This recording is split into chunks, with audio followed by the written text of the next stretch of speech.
Namo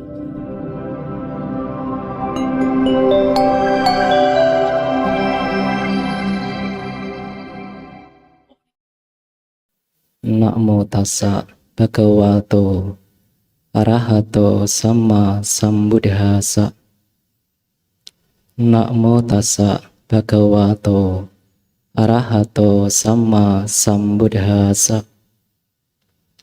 Namo tassa bhagavato arahato sama sambuddhassa.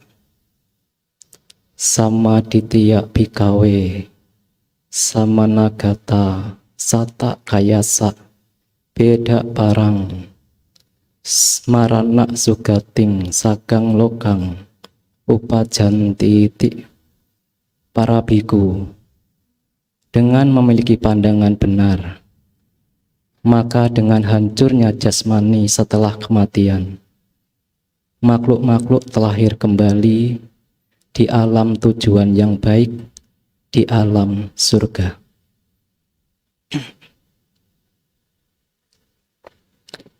Pemimpin puja bakti, ibu bapak saudara-saudara sedama, selamat pagi, terpujilah Sang Buddha, Namo Buddhaya.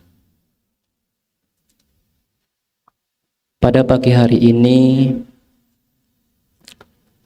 kita semua melakukan puja, memberikan penghormatan kepada Tiratana. Tidak hanya bernama Skara tentu, tetapi baik melalui pikiran, ucapan, dan perilaku jasmani telah kita tujukan untuk menghormati Guru Agung kita Sang Buddha. Melalui pikiran, mungkin ibu bapak tadi telah mengembangkan meditasi, mengharapkan makhluk lain berbahagia, makhluk lain mendapatkan kesejahteraan. Itu adalah pikiran bajik, meta, cinta kasih. Apakah pengembangan meta itu suatu kebajikan? Iya. Bahkan salah satu manfaat Sang Buddha menyatakan pengembangan meta, cinta kasih, jika dijadikan landasan, dipraktekkan, maka bisa mengantarkan ke alam bahagia. Itu adalah kebajikan. Melalui ucapan ibu bapak juga mungkin tadi telah membaca sutta parita. Itu juga kebajikan melalui ucapan.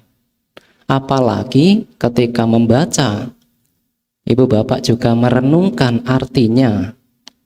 Ketika membaca parita bahasa Pali, pikiran juga ditujukan, oh ini artinya. Mengetahui. Ketika membaca Manggala Sutta misalnya, ibu bapak mengerti secara umum, oh Manggala Sutta ini disampaikan Sang Buddha kepada para dewa yang pada saat itu bingung untuk mendapatkan jawaban. Yang dimaksud berkah itu apa?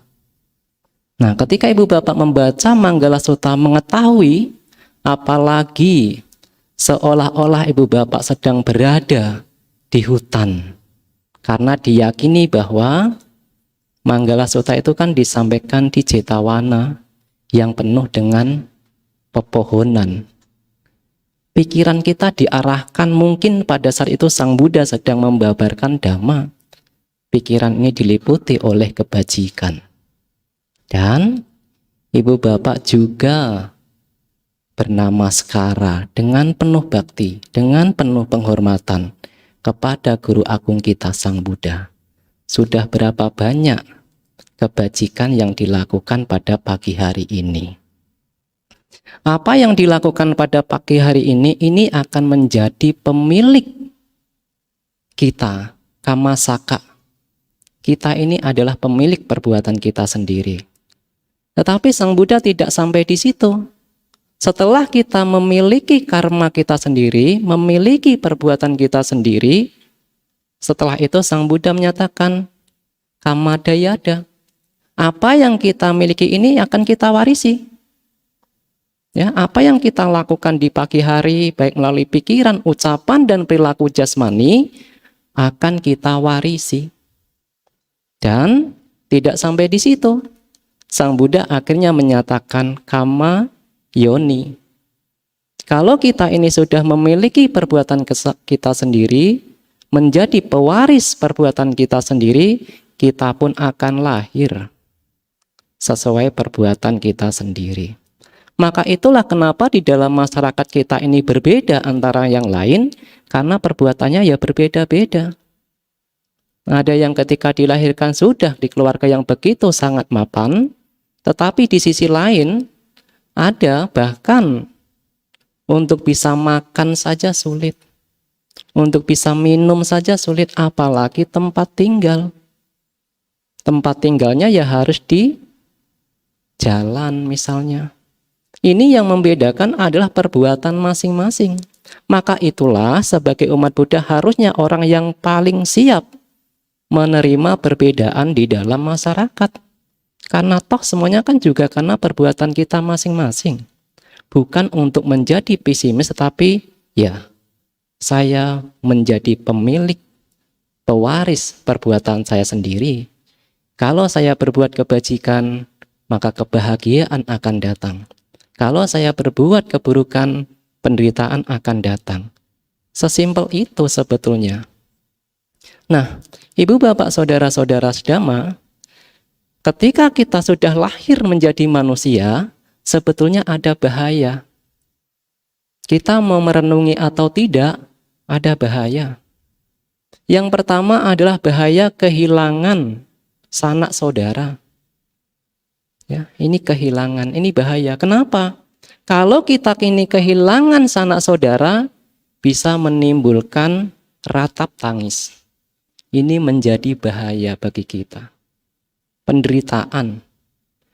Bahkan di zaman Sang Buddha ada toh yang karena ditinggal, paginya ditinggal meninggal suaminya, siangnya kedua anaknya juga meninggal, malamnya mengetahui ibu, ayah, saudaranya juga meninggal, ia menjadi gila.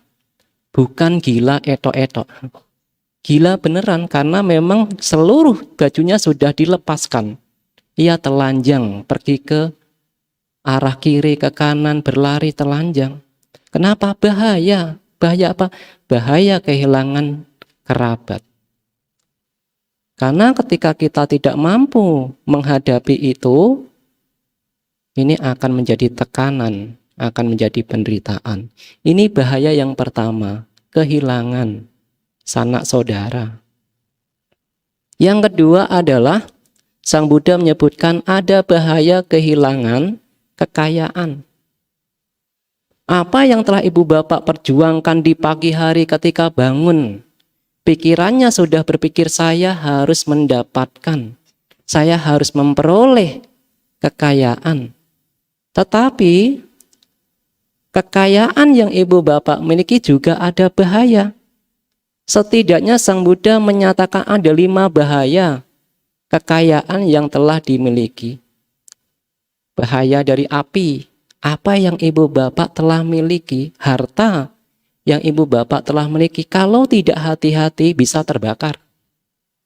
Maka jangan berpikir bahwa oh ini api kecil, ini tidak berbahaya. Tetapi pernah enggak kita merenungkan bahwa ada rumah yang besar, semuanya hangus hanya gara-gara lilin yang hidup. Maka jangan berpikir bahwa api yang kecil itu tidak bahaya. Bahaya kalau tidak hati-hati. Selain bahaya dari api, kekayaan itu juga ada bahaya dari hujan.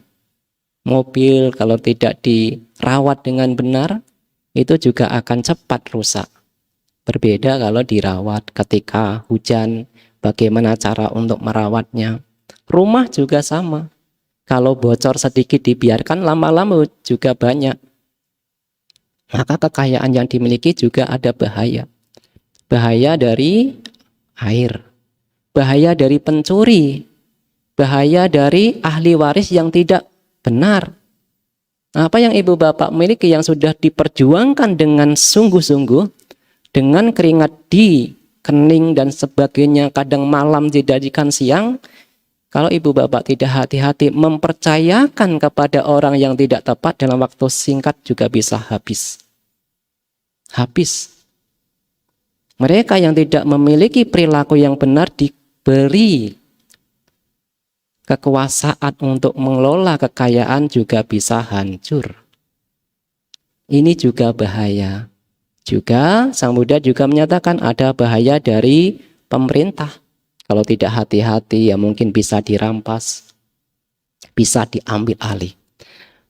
Nah itulah, jadi ada bahaya dari kekayaan. Kalau kekayaan kita hilang, ibu bapak juga bisa menderita, bisa menimbulkan kesedihan, bisa menimbulkan ratap tangis. Bahkan ada juga yang bisa menjadi orang stres gara-gara kekayaannya habis.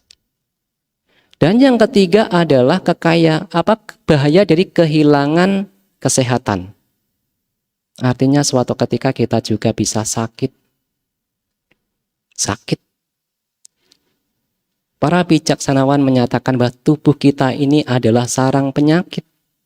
Penyakit yang paling ringan sampai yang paling parah itu ada di dalam jasmani kita. Makan terlalu banyak sambal juga bisa bolak-balik ke toilet, itu kan baru yang ringan. Baru yang ringan. Tidur kedinginan juga bisa sakit flu. Ini baru yang ringan. Belum lagi nanti kalau makan harus menggunakan selang. Belum lagi kalau membuang kotoran nanti harus menggunakan selang. Belum lagi nanti kalau perutnya sudah harus dioperasi karena ada usus buntu misalnya. Belum lagi nanti sudah kalau berbaring di ranjang tidak bisa bergerak. Hanya akan menimbulkan penderitaan. Lalu apakah kehilangan keluarga, kehilangan kekayaan, atau kehilangan kesehatan, atau menjadi penyakit ini hanya kita yang mengalami sebagai manusia biasa? Tidak. Baik mereka yang belum mencapai kesucian atau bahkan yang tercerahkan sempurna Sang Buddha juga kehilangan sanak saudara.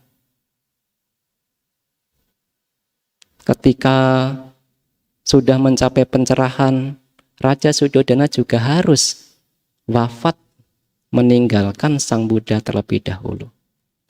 Bahkan diceritakan pada saat detik-detik akan parinibbana, di dalam Maha Parinibbana Sutta, Sang Buddha pernah menyatakan ketika sesudah mendapatkan dana makan dari Cunda, diceritakan Sang Buddha ada sakit perut yang begitu sangat luar biasa.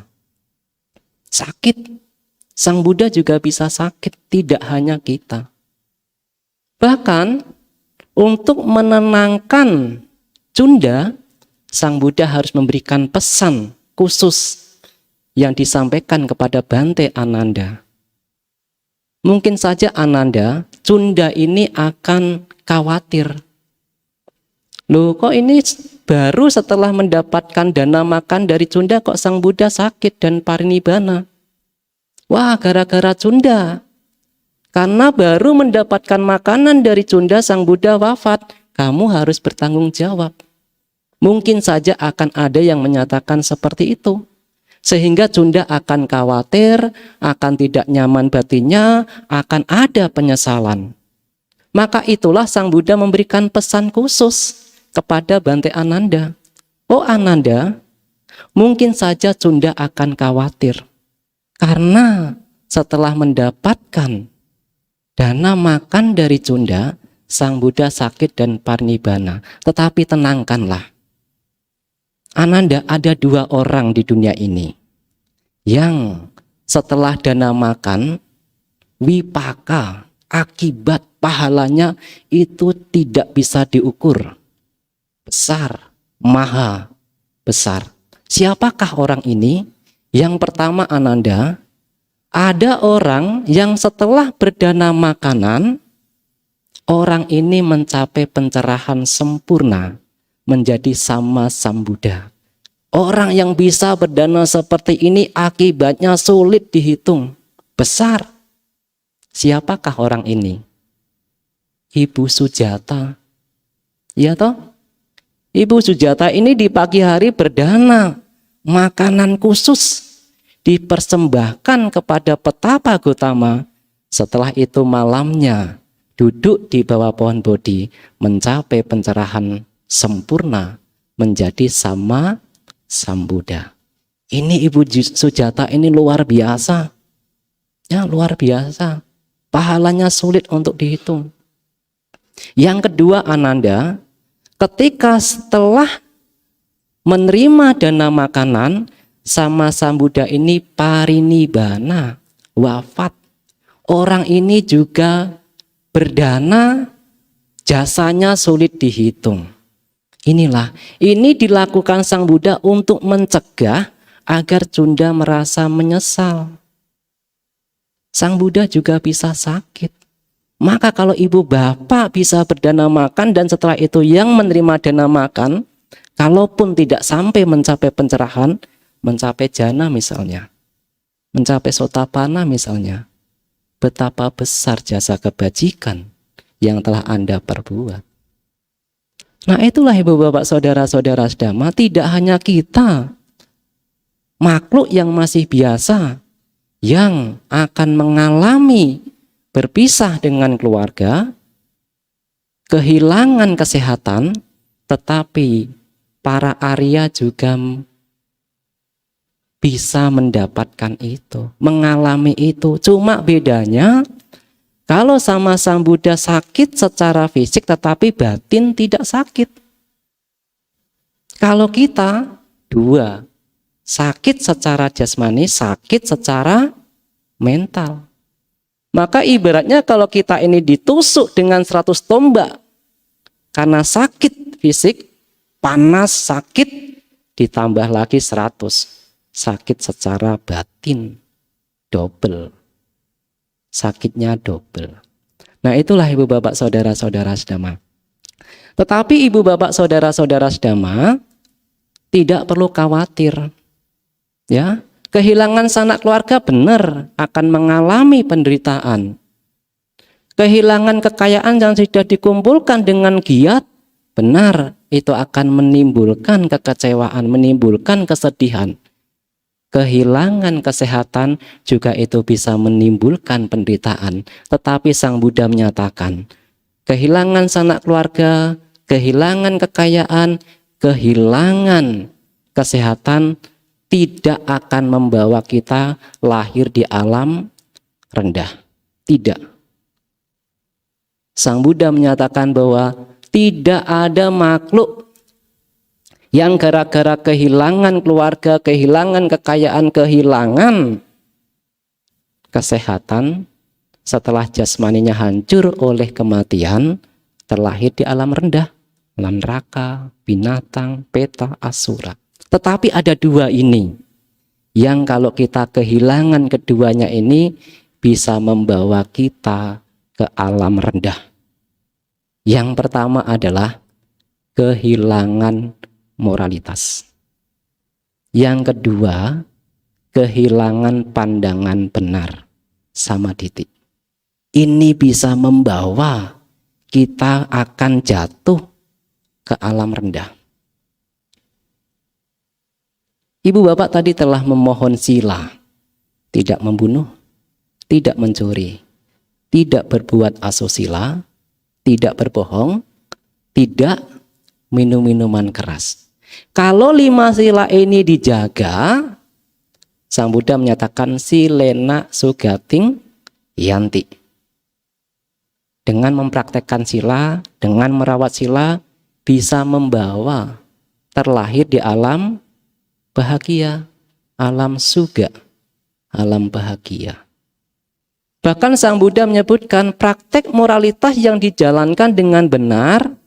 Di dalam Mahaparinibbana Sutta, Sang Buddha menyebutkan 5 manfaat setidaknya akan didapatkan, akan diperoleh mereka yang mempraktekkan sila dengan benar. Yang pertama, ia akan mudah mendapatkan kekayaan.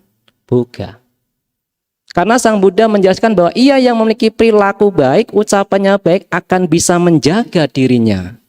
Maka apa yang sudah didapatkan dijaga dengan benar. Ini akan meningkatkan kekayaan yang ia peroleh. Tetapi kan berbeda. Kalau seseorang ini memiliki kekayaan tetapi satu saja ia melanggar, minum minuman keras, ini bisa menghancurkan tidak hanya kekayaan, keluarga juga bisa hancur. Maka ada satu kisah di zaman Sang Buddha. Ya, ada kisah ini adalah Mahadana. Maha besar, dana itu kekayaan. Orang ini memiliki kekayaan yang begitu sangat besar diceritakan.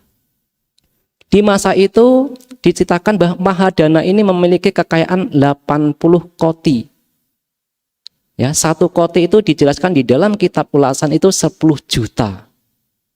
Maka 80 koti atau 80 kali 10 juta berarti 800 juta. Kekayaan 800 juta pada 2500 tahun yang lalu tentu besar sekali. Besar. Maka itulah ia disebut sebagai Mahadana. Kekayaan yang begitu besar. Nah, kebetulan orang tua ini memiliki seorang anak. Hanya saja karena ia merasa bahwa kekayaan saya ini besar. Anak saya tidak perlu belajar, anak saya tidak perlu memiliki keterampilan. Ia bisa hidup dari kekayaan ini. Ia tidak memberikan pengetahuan juga tidak, memberikan keterampilan juga tidak, karena merasa bahwa kekayaan yang dimiliki ini sudah mampu menopang. Tetapi ketika anak ini sudah dewasa, diceritakan ia juga menikah dengan orang yang setara. Kebetulan keluarganya juga memiliki kekayaan yang setara. Wanita ini juga tidak diberi pengetahuan, tidak diberi keterampilan. Kenapa? Karena sama, kekayaannya juga besar. Masalahnya adalah ketika kedua orang tua ini, baik dari pihak laki-laki dan pihak perempuan meninggal, karena ia ini tidak memiliki pengetahuan, tidak memiliki keterampilan, ia mulai didekati oleh teman-teman yang suka minum minuman keras. Sahabat-sahabat orang-orang di situ, yuk kita temuin orang itu. Dia kekayaannya besar. Kita tidak perlu mencari.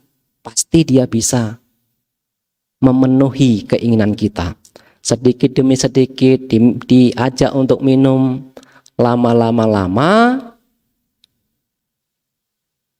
diajak untuk berpoya-poya, diajak untuk berjudi, hidupnya hanya untuk menghambur-hamburkan kekayaan. Maka pada saat itulah di usia tuanya diceritakan kekayaan yang begitu besar ini habis, ludes. Bahkan suami istri ini harus meminta-minta. Hingga suatu ketika Sang Buddha sedang berjalan, ditemani oleh Bante Ananda dan para biku yang lain, Sang Buddha tersenyum. Seorang Buddha tidak tersenyum kalau tidak ada kejadian yang istimewa misalnya. Maka Bante Ananda pun ingin bertanya, oh Sang Bagawa, kenapa Sang Bagawa tersenyum? Ananda, lihatlah kedua orang itu, pengemis itu. Ya Bante, saya melihatnya. Ananda, kalau seandainya orang itu, suami istri itu, di masa mudanya ia mengelola kekayaannya dengan benar, maka ia akan menjadi orang terkaya di Benares. Tetapi karena usianya ini sudah lewat, usia muda sudah lewat, ia tidak mendapatkan itu.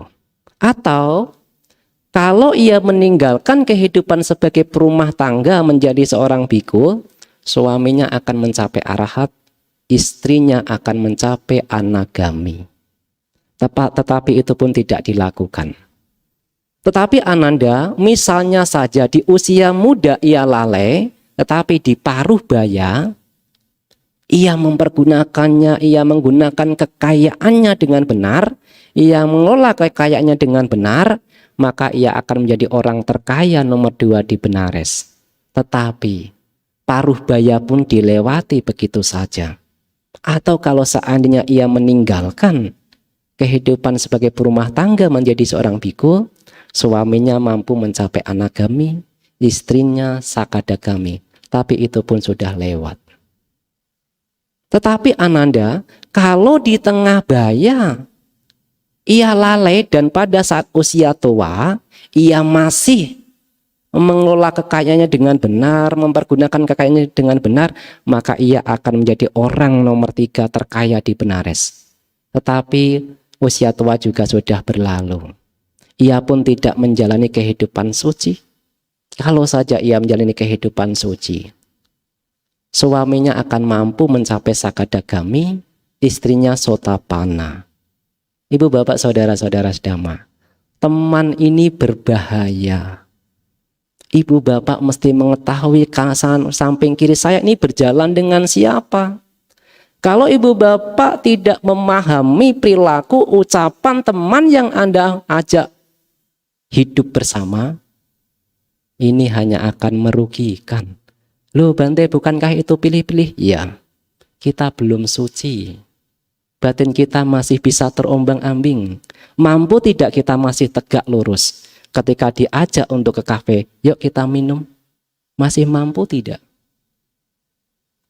Masih mampu tidak kita tetap teguh ketika diajak, yuk kita berjudi? Yuk kita berpoya-poya? Kalau ibu bapak masih mampu tegak lurus, boleh. Tetapi kalau masih bimbang, masih goyah, bukankah teman yang baik itu lebih penting untuk agar kehidupan ini lurus? Kita bukan benci orang itu, tetapi kita sayang kepada diri kita sendiri. Kalau saya perilaku saya buruk, minum minuman keras, berjudi, hanya akan menghancurkan hidup saya. Maka teman ini penting. Teman ini begitu sangat penting. Maka sebagai pasangan hidup, tidak ada salahnya mencontoh petapa Sumedha dan Sumita. Ketika petapa Sumedha pertama kali di hadapan Buddha di Pangkara menyatakan, saya ingin menjadi sama Sambuddha. Saya bertekad akan menjadi sama Sambuddha. Pada saat itu ada gadis bernama Sumita. Gadis Sumita ini membawa 8 tangkai bunga teratai. Karena melihat petapa Sumedha tidak membawa persembahan untuk dipersembahkan kepada Buddha di Pangkara, akhirnya gadis Sumita membagi yang 5 tangkai bunga teratai diberikan kepada petapa Sumedha untuk dipersembahkan kepada Buddha di Pangkara. Sedangkan yang 3 tangkai tetap dipegang untuk dipersembahkan sendiri kepada Buddha di Pangkara. Menariknya adalah gadis Sumita menyatakan, semoga di dalam kehidupan-kehidupan yang akan datang, saya menjadi pendamping hidup Anda untuk mencapai kesempurnaan.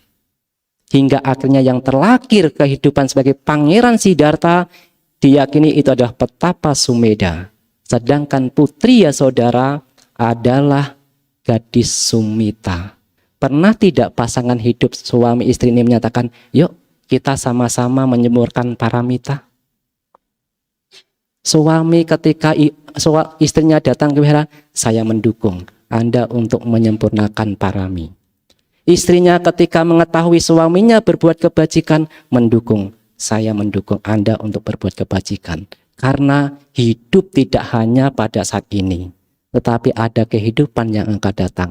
Apa salahnya kita saling membantu untuk menyempurnakan parami, sehingga kita sama-sama bisa terbebas dari duka. Tidak hanya berpikir bahagia di hidup ini. Ini kalau pasangan hidup yang ideal, berpikirnya jauh ke depan, tidak hanya di kehidupan saat ini. Nah, itulah ibu bapak saudara-saudara sedama. Yang pertama adalah manfaat dari sila adalah akan diperoleh kekayaan. Kenapa? Karena orang yang memiliki sila itu akan berhati-hati. Kalaupun seandainya ia tidak memiliki kekayaan secara materi, karena Sang Buddha menyebutkan ada 2 macam kekayaan, kekayaan secara materi dan kekayaan secara dhamma. Kekayaan, kalau kita berbicara tentang kekayaan, akan membawa kebahagiaan. Siapa yang tidak bahagia ketika kaya? Salah satu kebahagiaan itu adalah tidak memiliki hutang. Sang Buddha menyatakan bahwa orang yang tidak memiliki hutang ini hidupnya bahagia. Nah, saya tidak tahu ibu bapak ada yang punya hutang tidak? Menderita tidak punya hutang. Wah, nanti kalau ditagih pura-pura sakit. Wah, mama sakit. Mama sakit, ada yang menarik hutang. Ya, bahkan dulu ketika saya masih kecil sekali, ketika menonton pertunjukan ketoprak, ya di Jawa itu di Jepara kan ada tuh pertunjukan ketoprak. Pada saat dagelan, mungkin ya komedi gitu, nah, lakonnya ini adalah tentang penagih hutang. Saya masih ingat. Nanti kalau saya ditagih hutang, pura-pura saja saya mati. Bilangin yang nagih hutang, sekongkol suami istri. Yang nagih hutang sudah datang, istrinya menangis. Kenapa? Suami saya sedang meninggal. Wah, kalau gitu saya tidak jadi pulang lagi. Ya, mudah-mudahan tidak ada yang sampai pura-pura meninggal ya. Nah, ibu bapak saudara-saudara sedama, salah satu kebahagiaan sebagai perumah tangga adalah tidak memiliki hutang. Maka kalau orang kaya kan harusnya tidak memiliki hutang, harusnya bahagia. Maka kalaupun seandainya ketika kita secara materi tidak mampu, tetapi ia yang memperhatikan moralitas dengan benar, akan kaya secara dhamma, bahagia. Yang kedua adalah ia juga akan memiliki reputasi yang baik. Di masyarakat ini dibicarakan hal-hal yang baik. Oh, ucapannya itu baik, perilakunya baik. Coba kalau seandainya perilaku kita buruk, yang ada adalah dihindari, dibicarakan yang buruk-buruk. Maka ia yang memiliki reputasi sila yang baik, jangankan di alam manusia. Sang Buddha bahkan menyatakan harumnya moralitas itu bisa tembus ke alam dewa. Banyak kisah di zaman Sang Buddha, dewa itu turun ke bumi untuk berdana kepada para biku yang memiliki moralitas yang luhur. Salah satunya adalah Bante Mahakasapa. Bante Mahakasapa ini dipuji karena keluhuran, hingga Dewa Saka pun harus turun untuk berdana kepada Bante Mahakasapa. Maka ibu bapak, kalau ingin disayangi orang lain, ingin dihormati orang lain, biarlah kita menjaga moralitas kita. Ucapan kita dijaga, perilaku kita dijaga, secara otomatis kita akan disegani, kita akan dihormati. Yang ketiga, manfaat dari menjalankan moralitas adalah kita datang kemana saja itu dengan penuh percaya diri. Tidak ada rasa enggan, tidak ada rasa malu. Coba kalau seandainya pada saat itu kita diundang perkumpulan, ada sebuah perkumpulan keluarga misalnya, dan pada saat itu kita baru mencuri milik saudara kita. Kita berkumpul bersama, apa yang tadi? Wah, jangan-jangan nanti dia tahu kalau saya kemarin mencuri. Akhirnya agak ragu untuk bisa datang. Karena perilakunya yang tidak murni. Apalagi sebelum datang ke perkumpulan kita sudah marah-marah, sudah mencaci maki. Bagaimana kita bisa berkumpul dengan rasa damai? Yang ada adalah rasa tidak enak. Wah, kemarin kan saya baru marah-marah sama dia. Kok sekarang berkumpul? Saya tidak mau ikut. Akhirnya kita tidak penuh percaya diri. Tetapi kalau kita memiliki moralitas yang baik, kemanapun kita berkumpul, dimanapun kita bersahabat, kita akan penuh dengan percaya diri. Karena melihat perilaku kita yang murni, ucapan kita yang murni. Dan Sang Buddha menyebutkan ketika meninggal, orang yang moralitasnya baik itu tenang, damai. Dan yang kelima adalah karena meninggal penuh dengan kedamaian, penuh dengan ketenangan, ia akan bisa terlahir di alam surga, alam bahagia. 5 manfaat ketika mempraktekkan moralitas. Mendapatkan kekayaan, mendapatkan reputasi yang baik, pergi kemanapun dengan penuh percaya diri, meninggal dengan keadaan damai, dan karena meninggal dengan keadaan damai bisa terlahir di alam bahagia. Tetapi ibu bapak saudara-saudara sedama, tentu Saya tidak hanya menganjurkan ayo kita praktekkan moralitas. Moralitas itu penting, tetapi hanya puas pada moralitas. Karena sebesar apapun perbuatan kebajikan yang kita lakukan, selama kita belum memiliki kebijaksanaan yang luhur, kita tetap akan lahir kembali. Di dalam kehidupan ini kita memiliki moralitas yang baik, atau pada tahun ini kita memiliki moralitas yang baik, tapi siapa yang bisa menjamin 2 tahun yang akan datang ibu bapak tetap masih kekeh menjalankan sila? Siapa yang bisa menjamin 5 tahun yang akan datang ibu bapak tetap setia kepada pasangan hidup Anda? Siapa yang bisa menjamin bahwa 5 tahun yang akan datang ibu bapak tidak mencuri milik orang lain? Sulit bisa menjamin itu. Tetapi ada yang lebih luhur. Pandangan benar. Ini patut kita miliki. Sebesar apapun kebajikan yang kita lakukan, kalau nilainya hanya sekedar kebajikan, betul itu akan membawa kebahagiaan, tetapi ada masanya. Ada masanya. Sekarang kita masih bisa hidup sebagai manusia, kita masih bisa belajar dhamma. Siapa yang bisa menjamin kehidupan yang akan datang kita tetap memiliki moralitas yang baik? Tetapi bagaimanapun moralitas adalah paling penting dalam menjalani kehidupan ini, karena adalah menjadi salah satu pendukung dalam pengembangan nilai-nilai luhur yang ada di dalam diri kita. Karena dengan memiliki moralitas yang baik, kita bisa terlahir di alam bahagia. Kalau terlahir di alam bahagia, kita bisa menjalani kehidupan, praktek kehidupan dengan benar. Tetapi kalau sudah terlahir di alam rendah, neraka apalagi, bagaimana bisa praktek dhamma? Binatang apalagi? Yang ada hanyalah bertengkar di alam binatang. Maka ibu bapak saudara-saudara sedhamma, saya ingin menganjurkan, selain memiliki moralitas, pandangan benar, ini harus kita latih, kita kembangkan, kita pupuk, kita munculkan. Pandangan benar setidaknya ada 2 hal. Yang pertama adalah berhubungan dengan duniawi. Berhubungan duniawi karma. Kita percaya adanya hukum karma itu sudah pandangan benar. Kalau berbuat kebajikan, berdana, praktek moralitas, meditasi, ini membawa kebahagiaan. Pandangan benar. Kalau seandainya saya ini membunuh ayam agar saya menjadi orang kaya, ini sudah pandangan salah.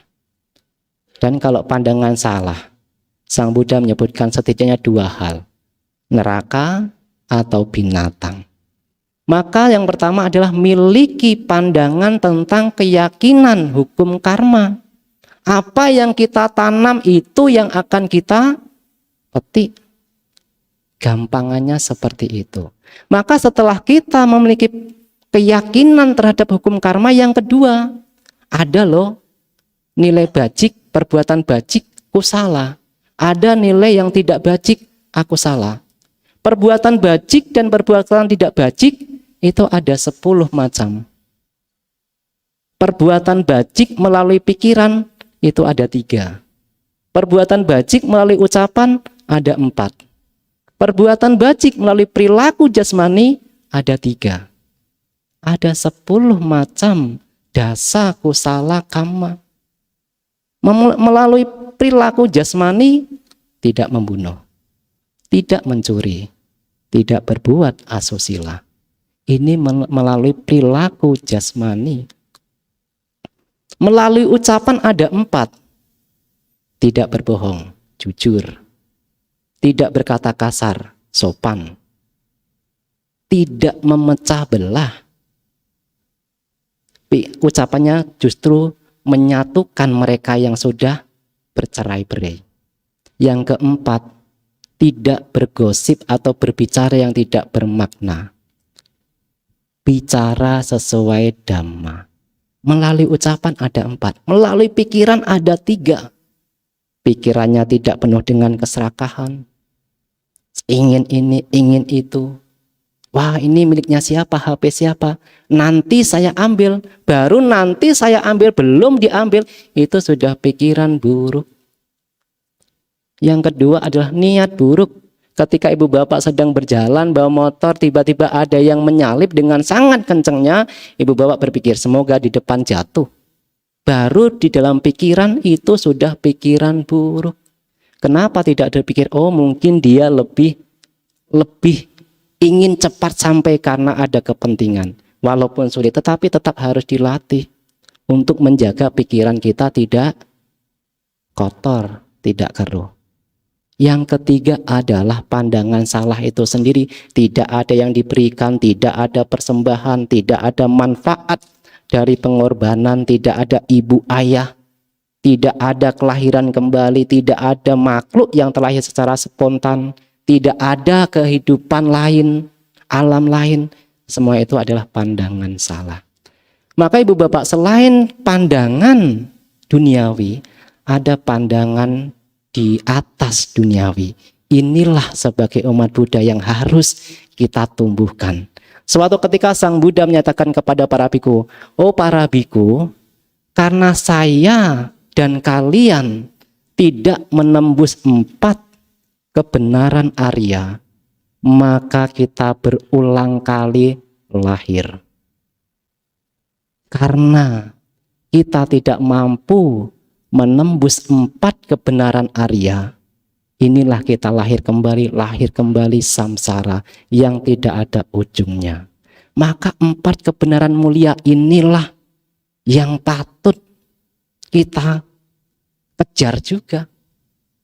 Yang pertama adalah dukkha arya saca, kebenaran mulia tentang penderitaan. Yang kedua adalah dukkha samudaya arya saca, kebenaran mulia tentang munculnya dukkha penderitaan. Yang ketiga adalah dukkha nirodha arya saca, dukkha ini berhenti, kebenaran mulia tentang berhentinya dukkha. Dan yang keempat, jalan, cara untuk melenyapkan dukkha, dukkha nirodha gamini patipada arya saca.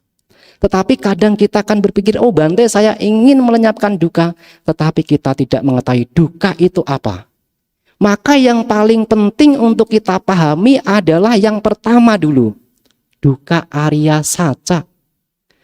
Kalau kita tidak memahami tentang dukkha, bagaimana kita bisa melenyapkan dukkha? Kita hanya saya ingin melenyapkan dukkha, saya ingin melenyapkan dukkha, tetapi kita tidak memahami dukkha itu apa. Maka secara singkat ibu bapak, kita bisa belajar kembali kepada Pangeran Siddhartha ketika meninggalkan istana. Pangeran Siddhartha meninggalkan istana karena melihat 3 hal. Yang pertama adalah melihat usia tua, itu dipandang sebagai dukkha. Yang kedua adalah Pangeran Siddhartha mengetahui bahwa orang ini bisa sakit. Sakit itu dukkha. Ini dukkha arya saca yang pertama, sakit. Yang ketiga, Pangeran Siddhartha melihat kematian. Ini juga adalah dukkha. Ini dulu dipahami. Sang Buddha mengatakan bahwa dukkha ini harus dipahami. Dukkha ini sudah dipahami oleh Sang Buddha. Maka pertama kali yang perlu kita kembangkan adalah pahami dulu tentang dukkha. Baru kita belajar selanjutnya, yaitu tentang dukkha yang kedua, dukkha yang ketiga, dan dukkha yang keempat. Tetapi yang paling penting yang pertama dulu. Sebelum kita mampu memahami, sebelum kita mampu menembus tentang dukkha arya saca, sulit untuk bisa terbebas dari penderitaan. Maka itulah ketika Pangeran Siddhartha telah mengetahui bahwa usia tua itu adalah dukkha, penyakit itu adalah dukkha, kematian itu adalah dukkha, apa yang dilakukan? Pergi dari istana untuk mencari cara.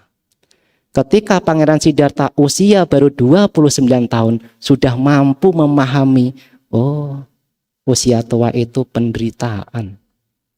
Maka untuk bisa melihat usia tua itu penderitaan, tidak harus kita menjadi tua terlebih dahulu.